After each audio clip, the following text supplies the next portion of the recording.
Hey everyone, welcome to Logan's Mosh Pig. Glad to have you here. Do me a favor and please subscribe if you haven't already.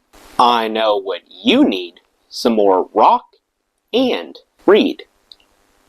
Today we will continue our journey through the book Set the Night on Fire by the lead guitarist of the Doors, Robby Krieger. We're on chapter 7. Now, why don't we check out chapter 7. People sometimes ask me about the infamous Riot concert. I always have to ask them to be more specific. They're usually referring to a show at the Chicago Coliseum in May 1968. According to reports, Jim invited the audience onto the stage. A fan leapt off the balcony, and the crowd ended up tearing up the chairs and breaking down the barricades. I have no memory of any of that. It's not that I was too drunk or stoned, and sure, I'm getting older, but I don't think that's it either. It's just that Jim invited the crowd onto the stage all the time, and chairs are usually the first victims of any riot. As for the guy jumping off the balcony, maybe I was just looking at my fretboard at the time, but I don't recall anyone after the show saying, "Hey, did you see that guy jump off the balcony?" You'd think that would have been a detail worth discussing in the dressing room. I wish I could offer some insight or perspective on the Riot concert in Chicago, but truthfully, it was just another night on the road with the Doors. In Phoenix, we played the State Fair in front of thousands of people. Jim encouraged several hundred of them to climb on stage. The police shut down the show. We were permanently banned from Phoenix, and I have no distinct recollection of any of it. I do remember playing the Singer Bowl in New York during the summer of '68. Jim crawled around on his belly, and the crowd rushed the stage. We would have kept playing, but the venue cut off the PA system, and cops escorted us backstage. The crowd overwhelmed security, and as usual, busted up the seats. And I clearly remember another night somewhere in the Midwest where we had a chillingly quiet and bored crowd for the majority of the evening. There was no applause between songs. Jim did what he did at all those other headline-making concerts. He baited the crowd. He writhed around. He used coarse language. Nothing. We finished our set and left the stage to the same stony silence that had followed all our previous songs. Then, a few minutes later, an explosion of thunderous applause. The crowd destroyed the place. We weren't scared. We were just amazed because it seemed to come out of nowhere.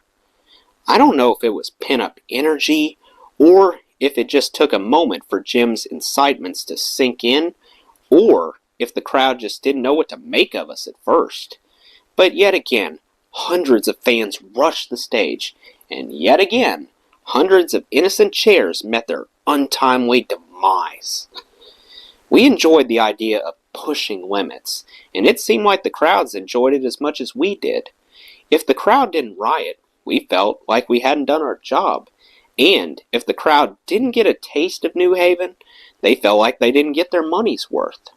Strangely, though, there was never Doors mania in the same way there was Beatlemania.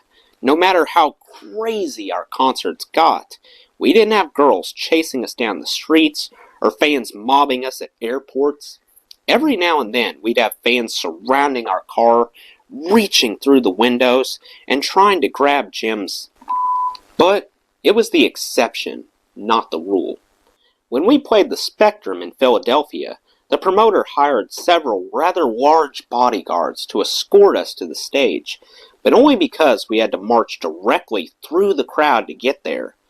We occasionally employed a bodyguard or two elsewhere, but we never needed a full security detail to hold back screaming teenagers, and we liked it that way. Everyone fantasizes at one point or another about Beatles-level mass adoration, but we realize quickly what a burden it could become. You can't turn off that kind of fame when it's inconvenient. Jim naturally, was the most recognizable band member, but I never envied him for that. I considered my relatively low profile to be a luxury.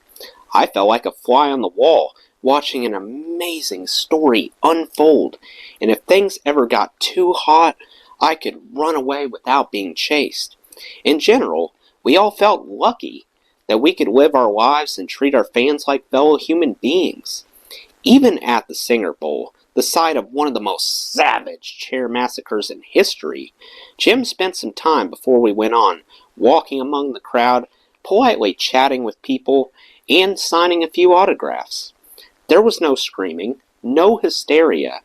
Can you imagine a member of the Beatles or the Stones calmly walking around a concert venue without incident after their third album had come out? It's actually crazier today than it ever was when the Doors were touring. No one jumps on my car or tries to grab my... But I'm regularly approached by fans when I go to the grocery store, and if I'm spotted by the crowd before a show with the Robby Krieger band, I'm quickly surrounded by people asking for autographs and selfies. I'm extremely flattered by the attention, and I'm always happy to make time for the fans who have supported me for so many years. But it's funny how different the vibe is now. Whenever I land at an airport or walk into a hotel lobby, there are inevitably several eBay sellers there with stacks of albums and memorabilia for me to sign. I usually don't mind accommodating them, but sometimes it's unsettlingly morbid. They're trying to get my autograph while I'm still alive. I honestly haven't given much thought to why our crowds reacted so differently to us than to the popular bands of the day. When it came to casual interactions, I assumed it was just that we, or at least Jim, exuded a sense of being one of them. We never thought we were above anyone, and people reflected our mellow attitude back to us. When it came to the riots, it's still a mystery. Was it the lyrics? The music? I'm proud of what we created, but I don't think we accidentally unlocked any secret magic phrases or notes that put our fans under a mystical spell. Was it Jim's stage presence? Was it the era? Possibly, but the chaos extended long after Jim was gone, and well into the new millennium. When I reunited with Ray in 2002 to play Doors songs, we toured around the world, and found the same pandemonium we had experienced decades before. In Detroit, they stormed the stage and made off with the snare drum, and someone even snatched the glasses right off Ray's face. In Houston, a bunch of crowd members stripped. In Buenos Aires, the rich members of the audience had a fancy seating area up front, and the poorer audience members were relegated to the standing room behind them. And it wasn't long before the standing room ticket holders took over the VIP seating area, smashed the chairs to splinters, and turned the scraps into a bonfire.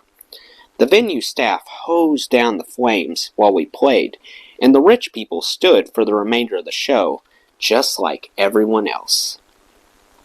If anyone could ever figure out a way to replicate and bottle the exact formula that has consistently driven Doors fans into a frenzy over the years, they would be gloriously wealthy and horrifically dangerous.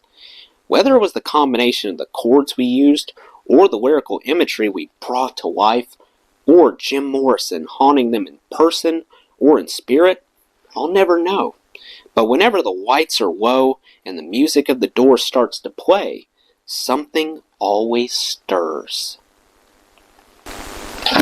Well, that's the end of Chapter 7. Let me know what you thought of this chapter in the comments below. That does it for today's video, guys. I hope you enjoyed. Make sure to like, comment, and subscribe if you haven't already. I really appreciate the support. I'll see you next time. Till then, rock on.